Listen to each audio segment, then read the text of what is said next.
وعلى سيد الأنبياء والمرسلين محمد وعلى آله وأصحابه أجمعين، أما بعد.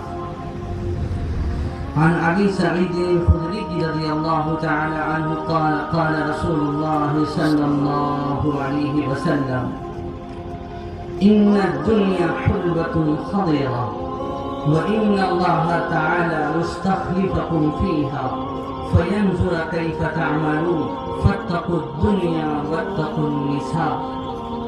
وقال رسول الله صلى الله عليه وسلم: إن لكل أمة فتنة وفتنة أمتي الماء، أو كما قال عليه الصلاة والتسليم.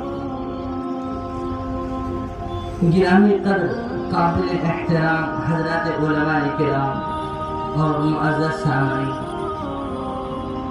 الحمدللہ بہت تفصیل سے ہمارے سامنے ہمارے اکابر کی باتیں آئی ہیں. اللہ کرے کہ ہم اس پر عمل کریں. مجھے اس موقع پر صرف ایک چیز کی طرف توجہ دلانی ہے. اسلام کا ایک باقاعدہ باب ہے، کتاب ہے، جس کو کتاب الوقف کہتے ہیں. کتاب الوقف، وقف کی چیزیں، اوقاف کے مسائل آپ ایک طرف رکھیں. ذرا ہم اپنے زمانے کی حالات کا جائزہ لیں کہ آج ہم کس قدر نیچی سطح تک آ چکے ہیں. اپنے اگر کوئی معاملات ہیں، اپنی بچیوں کی شادی بیاہ ہے، تو آج ہماری بچیاں مجبور ہیں کہ اپنی ضرورت کے پوری کرنے کے لیے کسی غیر کے سامنے جا کر وہ ہاتھ پھیلائیں.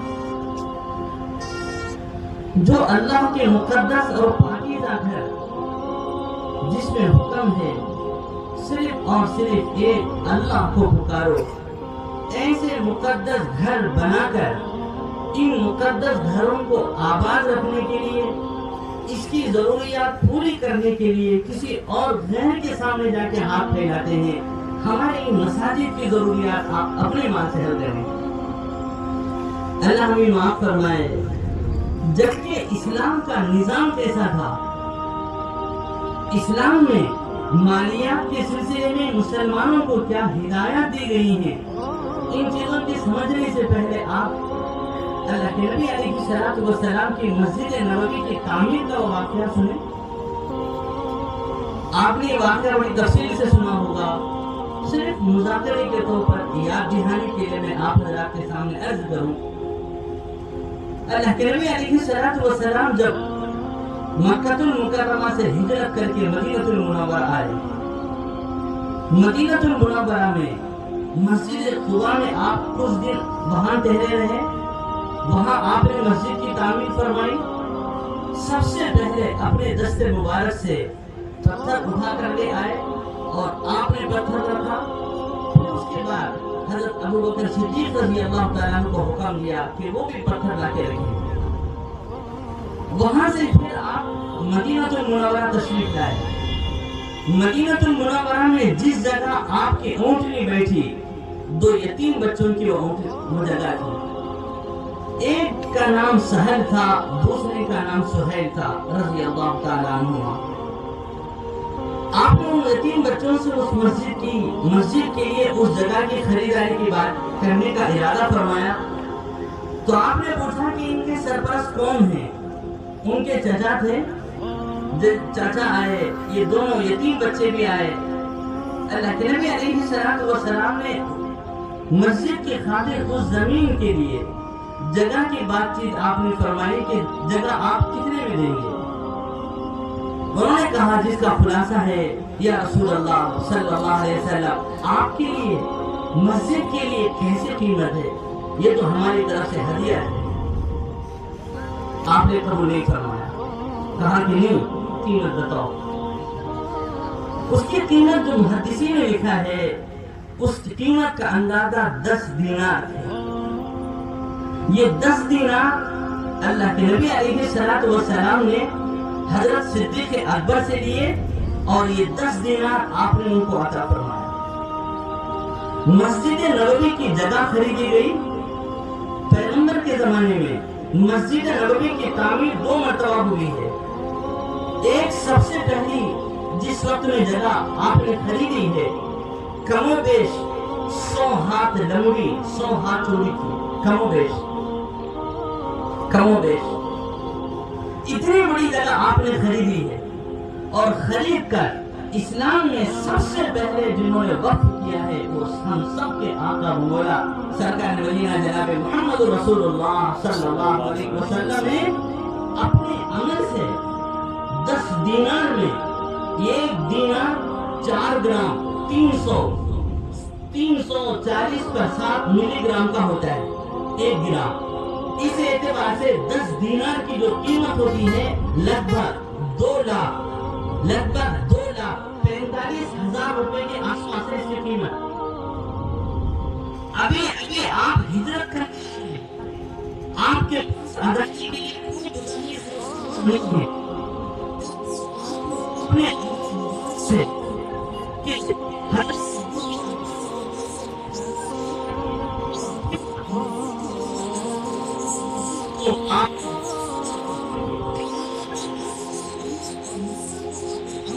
سبب دیا کہ مسلمان کون ہے.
تو خوش نہیں ہے. اسی مجلس میں حضرت عثمان غنی رضی اللہ تعالیٰ عنہ تھے. انہوں نے عرض کیا یا رسول اللہ صلی اللہ علیہ وسلم اگر اجازت ہے تو کیا یہ ثواب مجھے بھی مل سکتا ہے؟ میں اس کو خریدوں مسجد کے لیے دوں تو کیا جنت میں مجھے بھی محل ملے گا؟ آپ نے فرمایا کہ ملے گا. چنانچہ حضرت عثمان غنی رضی اللہ تعالیٰ عنہ نے ان کے اس زمین کے حصے کو جو مسجد نبوی سے بالکل ملا ہوا تھا لگ بھگ 10,000 دینار 10,000 درہم میں خریدا. 1 درہم کی قیمت ہوتی ہے 3 گرام 61 ملی گرام 60 پر 1 ملی گرام کا ہوتا ہے. اس اعتبار سے 10,000 درہم کی جو لگ بھگ قیمت ہوتی ہے 22 لاکھ 20 پر 2,30,000 روپے کے آس پاس. 20 پر 2,30,000 روپے کے آس پاس. میرے بزرگوں یہاں رک کر ہمیں سمجھنا ہے کہ کیا اتنا پیسہ ہم کسی اور جگہ خرچ نہیں کرتے؟ اگر کسی کی کہاں کوئی شادی کی تقریب ہے یا کوئی اور خوشی کا موقع ہے کتنا پیسہ لٹاتا ہے. آپ مجھے بتائیں اتنا پیسہ لٹایا گیا اتنی عظیم و شان دعوت کا انتظام کیا گیا. کبھی کبھار جا کر وہاں وہ دعوت کھانے والوں کا آپ جائزہ لیں. کتنے وہ لوگ ہوتے ہیں جو سنت طریقے کے مطابق اپنے ہاتھ ہوتے ہیں. کتنے وہ لوگ ہوتے ہیں جو بسم اللہ پڑھ کے نوالہ اٹھاتے ہیں. اور کتنے وہ لوگ ہیں کھانے سے فارغ ہونے کے بعد الحمدللہ کہہ کر میاں بیوی کو دعوت دینے والے آپ جا کر جائزہ لیں. بلکہ اللہ معاف فرمائے ماحول ہمارے یہاں کا ایسا ہو گیا کہ ایک تو مسجدوں میں نکاح نہیں اور اگر نکاح ہو بھی جائے بمشکل 10-15 ہزار وہاں رہیں گے بلکہ پورا مجمع کہاں رہتا ہے آپ کو بھی اندازہ ہے. تو جس جگہ خرچ کرنے پر جہاں خرچ کرنے پر کسی قسم کا اتنے ثواب کا وعدہ نہیں ہے وہاں بندہ اتنا سب کچھ خرچ کرتا ہے صرف اور صرف اس وجہ سے کہ اس کا نام رہے. کبھی تھوڑی دیر کے لیے سوچیں جو زندگی ہم لے کے آئے ہیں ایک موقع اللہ نے ہمیں دیا ہے بس یہ زندگی ختم ہوگی تو پھر ہمیشہ کے لیے جب چلے جائیں گے اس دنیا میں کبھی آنا نہیں ہے۔ بہت بڑے محدث ہیں حضرت شاہ عبد العزیز صاحب نور اللہ برکتہ، جنہوں نے اپنی تفسیر میں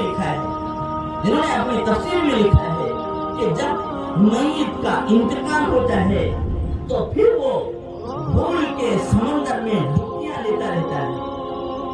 جب کبھی کوئی اللہ کا بندہ اس کو یاد کر کے اس کے لیے کچھ ایصال ثواب کیا، اس کی طرف سے وہ بڑی خوشی محسوس کرتا ہے۔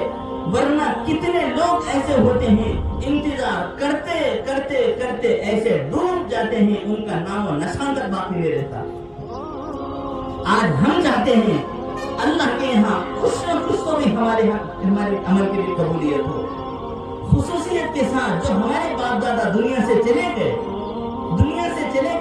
ان کے لیے ہم کچھ بھی ان کے لیے کریں، جن کے صدقے میں، جن کی دعاؤں سے، جن کی تربیت کے نتیجے میں اللہ رب العزت نے آج ہمیں مالی دولت سے نوازا ہے، اچھا کاروبار عطا کیا ہے اور اچھی سی پوزیشن اللہ نے عطا فرمائی۔ ان کے لیے ہم نے کیا کیا؟ جب مشکل کبھی یاد آیا، ایک آدھ مرتبہ قرآن خوانی کرا لیا پھر چھوڑ دیے، کبھی ایک آدھ مرتبہ یاد آ گیا کچھ ان کے نام پہ کھلایا اور کیا چھوڑ دیے۔ کاش کتنا اچھا ہوتا ان کے نام پر ہم کچھ ایسی چیزیں بنا کے وقف کرتے۔ آپ سنیے بخاری کی روایت ہے، حضرت سعد بن عبادہ رضی اللہ تعالیٰ اللہ کے نبی علیہ السلام کی خدمت میں آئے۔ آگے انہوں نے کہا کہ یا رسول اللہ صلی اللہ علیہ وسلم، حدیث پاک کا خلاصہ ہے، کہا کہ یا رسول اللہ صلی اللہ علیہ وسلم، میری والدہ کا انتقال ہو گیا ہے، میری ماں سے مجھے بڑی محبت اور میری ماں فیاض طبیعت کی، کھلانے خرچ کرنے کی مزاج کی تھی، لیکن اسے موقع نہیں ملا، اچانک ان کا انتقال ہو گیا۔ آپ بتائیں میں اپنی ماں کے لیے کیا کروں؟ اللہ کے نبی علیہ السلام نے ارشاد فرمایا کہ ساتھ جاؤ، اپنی ماں کے نام پہ کنواں پھاڑو۔ دیگر اور روایت میں ہے آپ نے ارشاد فرمایا جب تک تمہارے کنویں سے انسان کوئی بھی مخلوق اس سے پانی پیتے رہیں گے، اس وقت تک مسلسل اللہ رب العزت تمہاری ماں کو ثواب پہنچاتا رہے گا۔ یہ اوقاف ہیں، بڑے مبارک ہیں وہ لوگ جنہوں نے ماشاءاللہ مسجد کے لیے زمین خریدی اور اس کے لیے انتظام کیا۔ ابھی ہمارے بڑوں کی طرف سے باتیں آئی ہوئی ہیں، اللہ کرے کہ اپنے اس عمل میں اخلاص کو پیدا کریں، اللہ ہم سب کو اس کی توفیق نصیب فرمائے۔ اور اس کو دیکھا تھا کہ انہوں نے تو بنانی اپنی آخرت کے لیے، ان کے ساتھ رہنے والے اور ان کے سارے عمل کو دیکھنے والے ہمارے لیے ضروری ہے کہ ہم نے کیا کیا۔ وہ بھی ہمارے ساتھ تھے، ہمارے ساتھ زندگی میں انہوں نے گزارا، سب کچھ کر کے جانے سے پہلے وہاں کے لیے کچھ کوشاں تیار کر دیے گئے، مسجد وقف کر رہے ہیں، اللہ کا مقدس گھر بنا رہے ہیں۔ ایک عجیب تمنا ہے، کاش میرے بزرگوں عزیزوں ایسی خوش امنگی تمنا ہے ہماری قوم کے اندر بھی ہوگی۔ چنانچہ آج دیکھیے یہ مسلمانوں کی امتیازی نشانی ہے، اوقات کا سلسلہ جس قدر مسلمانوں کے یہاں ہے کسی قوم میں آپ نظر نہیں دکھا سکتے۔ مسلمانوں نے اتنے وقف کیے ہیں اللہ اتنے وقف کیے ہیں۔ بڑا عجیب واقعہ لکھا ہوا ہے، دمشق تھا، دمشق کے موقع پر ایک خاتون وزیر کے ہاں آئی اور آ کر کہنے لگی کہ میرے شوہر کا انتقال ہو گیا، آپ مجھے کوئی ایسا عمل بتائیں، میرا ایک باغیچہ ہے، میری یتیم بچیاں ہیں، میں ایسا کام کرنا چاہتی ہوں میرے مرحوم شوہر کو ثواب دے۔ وزیر نے کہا کہ خاتون ابھی نہیں، کل آنا۔ دوسرے دن پھر یہ خاتون آئی تو وزیر نے کہا کہ ہم نے پوری رات غور کیا ہے اور غور کرنے کے بعد ہم آپ سے معذرت چاہتے ہیں، کیونکہ تم وقف کرو گی تو اس وقف کو خرچ کہاں کریں؟ لوگوں نے اتنے وقف کر رکھے ہیں، یتیموں کی کفالت کے لیے وقف ہے اور بیواؤں کی ضروریات پوری کرنے کے لیے وقف ہے، مسافروں کے لیے وقف ہے، مساجد کے لیے وقف ہے، ہر ایک کے لیے اوقاف ہے، تو تمہاری زمین لے کر باغیچہ ہے تو کہاں خرچ کریں؟ خاتون منت و سماجت کرنے لگی، وزیر صاحب کوئی صورت نکالے، میرے مرحوم شوہر کو فائدہ ہو، کوئی صورت نکالے۔ اس موقع پر وزیر نے کہا کہ ایک چیز ہے اگر تم قبول کر لو، کہا کہ بتائیں؟ اس کا تو وزیر نے کہا کہ ایسا ہے سال کے بعض موسم میں کچھ پرندے دوسرے ممالک سے ہمارے یہاں آتے ہیں، آپ ذرا غور کریں، کہتے ہیں کہ سال کے بعض موسم میں کچھ پرندے دوسرے ممالک سے ہمارے یہاں آتے ہیں، کبھی کبھار یہاں آنے کے بعد وہ بیمار ہوتے ہیں، ان کی دوا دارو کے لیے کسی نے آج تک وقف نہیں کیا۔ اگر تم وقف کرنا چاہتی ہو کہ تمہارا باغیچے سے ملنے والا نفع ان پرندوں پر خرچ کر دیا جائے تو ہم قبول کر لیں گے۔ تاریخ میں لکھا ہے اس خاتون نے وزیر کا شکریہ ادا کیا، کہا کہ اللہ آپ کو جزائے خیر عطا فرمائے کہ پرندے وہ بھی تو مخلوق ہیں، وہ بھی تو جان ہے، چلو اسی بہانے سے میرے مرحوم شوہر کو فائدہ ملے۔ یہ مسلمانوں کی شان تھی، یہ مسلمانوں کی ایک نشانی تھی۔ اللہ کرے کہ جس عمل کو ہم نے دیکھا ہے اس عمل سے ہماری زندگی میں بھی کچھ ہلچل پیدا ہو، دنیا سے جانے سے پہلے کچھ تو بھی ایسے کر کے جائیں۔ یہ تو یہ ہے کہ کرنے کی طاقت نہیں، کچھ تو بھی کریں۔ کیا کر سکتے ہیں؟ کچھ تو بھی کریں، کچھ نہیں کر سکتے۔ روزانہ ہمارے دسترخوان پر جو بھی چیزیں ملیں، جس وقت میں ہمارے دسترخوان پر گوشت آ کر گوشت کے ٹکڑے ملتے ہیں، ان سب چیزوں کو ایک طرح اکٹھا کر کے اللہ کی مخلوق کو کھلائیں، وہ بھی نہیں کر سکتے، وہ بھی نہیں کر سکتے۔ اللہ کی مخلوق پانی کی محتاج، آپ پرندوں کو پانی پلائیں، کوئی کٹورا رکھیں اپنے گھر کے اوپر کہ پرندوں کو پانی پلائیں۔ جو ہم سے ہو سکتا ہے کریں، ہم سے جو ہو سکتا ہے وہ کریں۔ اس موقع پر اللہ تعالیٰ اس عمل کی توفیق دیتے ہیں جو ہم کر نہیں سکتے۔ اللہ رب العزت ہم سب کو توفیق نصیب فرمائے۔ آمین۔ وآخر دعوانا ان الحمد للہ رب العالمین۔